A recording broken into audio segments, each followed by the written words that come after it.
That was the first film in our 4-hour coast-to-coast town meeting celebrating lesbian and gay pride. Joining me here in San Francisco to discuss the issues of family rights for lesbians and gays are Roberta Achtenberg, Executive Director of the National Center for Lesbian Rights, Lee Militello, a lesbian parent, and the San Francisco Police Department's Gay and Lesbian Liaison. Plus, Dimitri Belzer, a gay parent who is here with 2 of his children, and the little fella you see right here is 1-year-old Sebastian. Bob?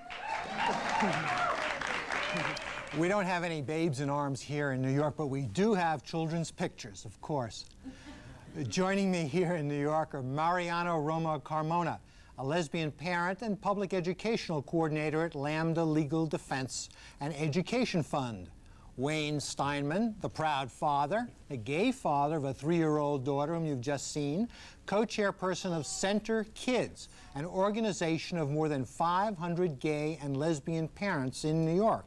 And Gabrielle Lowe, a 21-year-old daughter of a lesbian parent. Sandy Lowe, staff attorney of Lambda. Welcome. We'll be wanting to talk about some of the social and legal obstacles and ramifications of gay parenting, but there's something that I didn't quite get, and perhaps you can help me with in that film, is that sense that that gay and lesbian parents are recapitulating what we think of as traditional heterosexual families. Mariana, is that the case?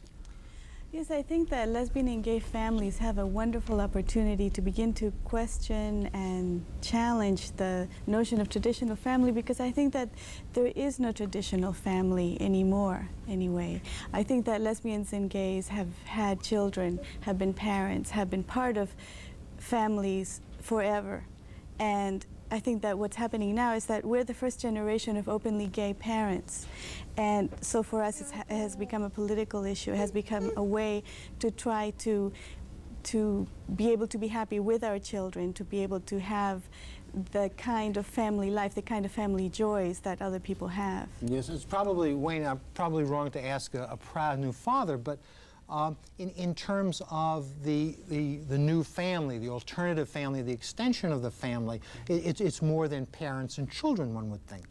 Well, it's clearly more than parents and children. I don't see our parenting as recapitulating or in any way mimicking heterosexual society. Lesbians and gay men have the unique situation where we choose to become parents. We don't have the pressures of traditional heterosexual relationships forcing married people to have children. This is something that we have chosen to do. My partner and I chose to have a child because we have a warm and loving home, and we wanted to share that home. I think that the way society views lesbians and gay men who are parenting, you know, it unfortunately lends itself to certain types of criticisms which are totally unfounded, where you know, where they interject our sexual orientation, where that is such a minor portion of our day-to-day raising of our children. I think we need to look at it in a much broader spectrum. Yeah, well, let's look at it from a special point of view. Gabrielle, what's your take on this? What's my take on it? Are you heterosexual? Yes. You are. But I don't really think that's an issue. I think that it's more important to talk about what it's like growing up with gay parents as opposed to straight parents or whatever. I mean, I don't think that has anything to do with it. My mother was very honest with me always, and I think it was really important.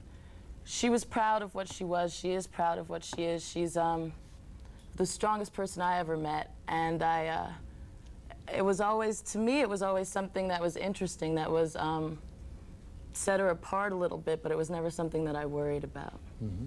Good. Ginger, I wonder what your panelists, particularly the nursing father, has to say. Well, let's start here in San Francisco by talking to Roberta Achtenberg and finding out what is the current status of the law governing gay parenting. Well, the law governing lesbian and gay families in general is not too pretty. By that I mean, of course, it is not legal for us to have publicly sanctioned relationships in any state. We can't marry the people of our choice, and that's one of the reasons why we're struggling to achieve legal recognition as domestic partners, for example. Many of us are the parents of children from a heterosexual relationship. And in many states, it is still difficult to keep custody of your child if it's known that you are lesbian or gay. As the movie pointed out, the film pointed out, there are many impediments to adopting children if it's known that you are lesbian or gay, even though in only 2 states is it explicitly illegal for lesbians or gays to adopt. And finally, there's a tremendous need for loving homes for all the children who need to be fostered. And yet, lesbians and gay men who are qualified to be foster parents often find it very difficult to become licensed foster parents, even though they have a tremendous amount of love and affection and consistency and material support quite often to give children in need. Dimitri, did you find it easy? Well, we had an easy time once we located a birth mother. We adopted our first child at birth, and we met his birth mother when she was just 2 months pregnant. It was easy in that we got a child easily. It was difficult in that we were one of the first couples to adopt, and we were very open about it, and we got a lot of, not hassles from social services, but we were Overly scrutinized, perhaps? yeah, and the forms weren't set up right. We had to go to our doctor and prove that we were an infertile couple. Our doctor found that highly amusing. Those kind of things were just absurd and really offensive in a lot of ways. One of us had to choose on the forms that, I was the wife and Tom was the husband on all the forms, and it was just, that kind of thing. The system wasn't set up at all for to look at alternative families. What about for you, Lee? I think for us, it was a little different in that we have a choice, and we chose at that time to have our child, and it's a little different than adoption. You don't run into the same obstacles. You run into some obstacles in terms of the choice of making that decision and your donor choice. Is it anonymous or non-anonymous? How did you do it? We chose a non-anonymous donor.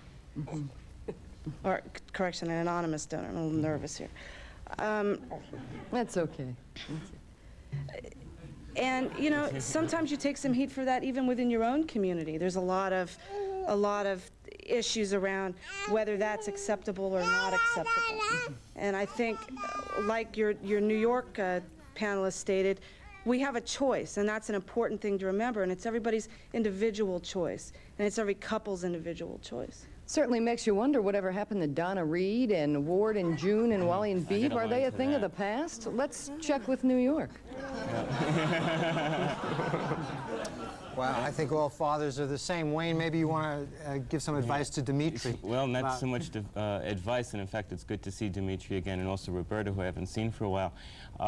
But in our case, when we went to adopt our home study, which is which allowed us and gave us certification to become pre-adoptive parents, we came out like the Ozzie and Harry of gaydom. And Ozzie and Harry? Ozzie and Harry. I mean, we were, they saw that our capacities to parent were very strong.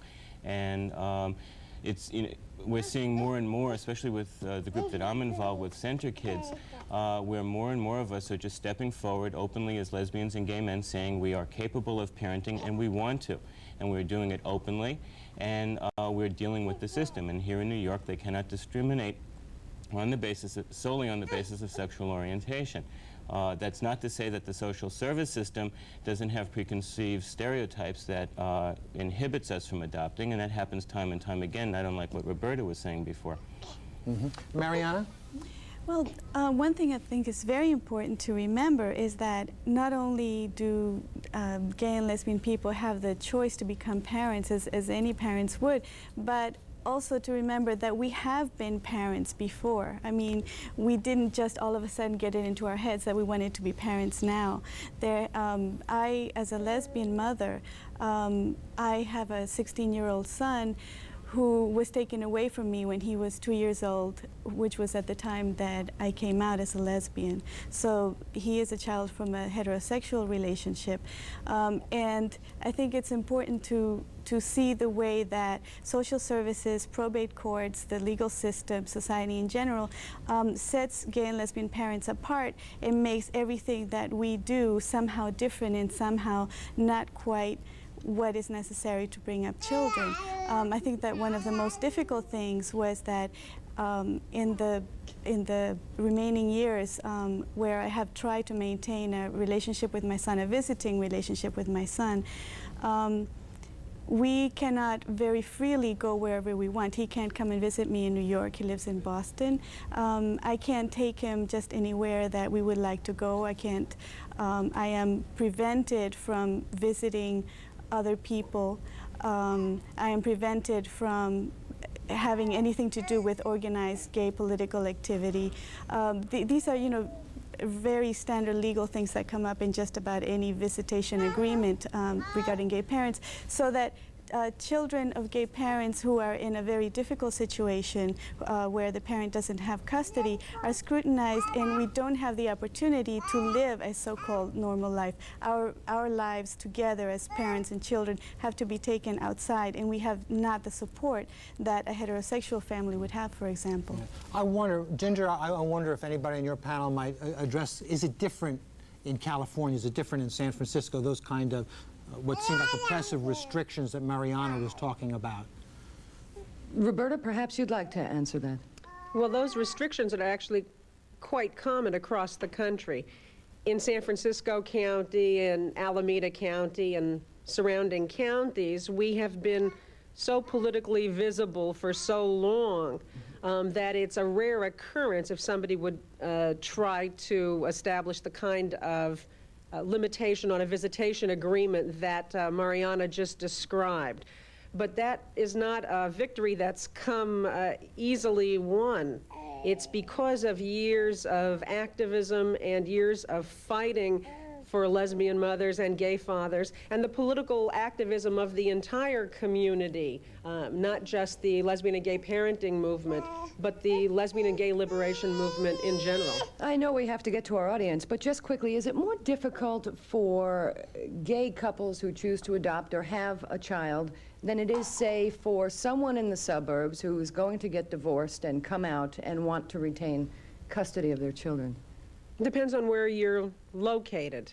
In California, for example, as in New York, we have neutral principles of custody law that are supposed to be applied evenly to women and men, whether they're heterosexual or lesbian or gay. But in any given situation, a judge may be inordinately prejudiced against a lesbian mother or gay father, and as long as he or she doesn't say the wrong words, could quite easily take custody away from that woman or man on a pretext. And that could happen even in our county. There would be a tremendous uproar, but it could happen. Let's go now to Jean Harris, standing by in the audience. She is a legislative aide in San Francisco. You're concerned about the rights of gay families who choose not to have any children. Well, what I'm really concerned about is the word family. If the heterosexual community across the United States hears the word family, lesbian and gay relationships and families are not visible in that definition. I personally think that the Donna Reed idea of family does not exist anymore. We do have extended families and diverse families. But our job in San Francisco for the lesbian and gay community is to make sure that lesbian and gay couples have the choice to register that relationship down at City Hall, and that the voters in this city have a chance to vote on that, and that we are acknowledged in our relationships. As long as we call family policy, extended family, diverse families, whatever, you go to Fresno, that does not include us. Here in San Francisco, we have a chance, and next week, Supervisor Harry Britt is going to place back on the ballot lesbian and gay registration.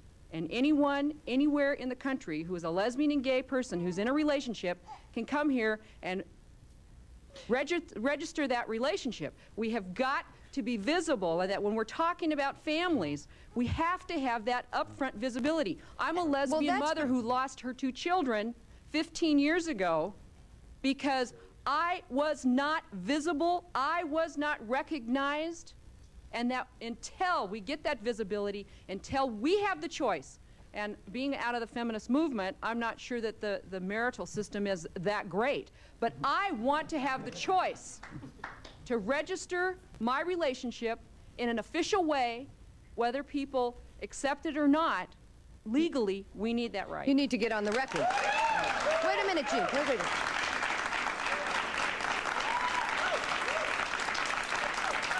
Last year in San Francisco, they attempted to pass a domestic partners ordinance, and it was defeated. What makes you think that it has a better chance of getting passed again, and why do you think it was defeated? Well, last year, when it was on the ballot, it was an off-year election. Not a lot of people turned out to vote. We had an earthquake that shut down our phone banks for 10 days.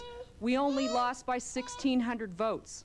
This time around, we will have the majority of the voters going to the polls and voting for lesbian and gay relationships. It's the first time in the nation last year that acknowledgement of lesbian and gay relationships were ever on the ballot, and we only lost by 1,600 votes. Our community's used to losing and losing and losing and losing, but we eventually make steps forward, and we will put it back on the ballot this time, and we'll do it again and again and again until we win.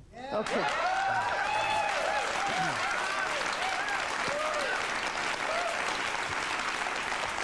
Perhaps you could tell us whether any kind of similar legislation is being considered in New York.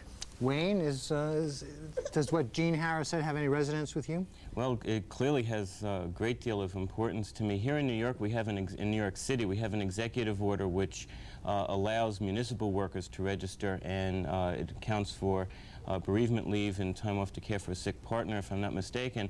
There is legislation is being prepared at the present time, although not introduced in our city council, to do precisely what San Francisco is doing right now. Mm-hmm. Do you have any questions or comments to Jean Harris? Would you like to speak to her? Well, clearly to Jean, and hi Jean, that you know, myself, I quickly took part, since I was a municipal worker at the time, and registered my relationship of now 18 years, so that if anything would happen, I would have the capacity to, you know, interact and receive the benefits necessary if anything happened to my partner. But I think another thing that we all have to do, and I think this ties in some of the earlier conversations before the last documentary, which is that by example, we need to stand up and make those decisions by being very visible. For the longest time, I have been very visible in the sense that I am proud of my relationship, and I will do nothing to negate it in any way, and hence, no matter what my work environment was, and I've been a teacher, I've been a banker, I've been in government, everybody has always known about my relationship. Now that I have a family, they know about my family, just like my coworker. We'll talk about their possible heterosexual family, but we need to stand up and make demands. We have to go by demonstrating and say this is what is due to us, which must go hand in hand with moving towards the legislative area. Mm-hmm. Gabrielle, let me ask you, in growing up, do you recall legal, social problems? I mean, of course, your mother was an activist and not closeted, but that were caused by the fact that she wasn't in a so-called normal heterosexual relationship? Well, certainly not legal problems, because I was lucky that both my parents were friends and they had joint custody, and we basically got to decide who we wanted to live with and where we wanted to be. As far as social problems, I think most of it, I was also lucky growing up in Greenwich Village. There's a much more relaxed attitude. But I mean, just basically kids teasing and stuff. I chose who I wanted to tell because I knew people wouldn't understand. I knew they just wouldn't understand, and that there was nothing I can do to make them understand and accept it. And now I'm even much more open. I told everybody I know that I was going to be on this. I mean, my mother said it was like coming out. I think that that it's important that people know, and whether they teased me or not, I let people know when I was a kid. What would you tell Sebastian in San Francisco or Wayne's daughter? I mean, do you have any advice for kids now? if, you know, respect yourself, love yourself, and love your parents because they love you. I mean, what, you know, what can you tell them? But if your family is good to you, if you love your family, then don't be ashamed of it. Mm-hmm. That's good advice.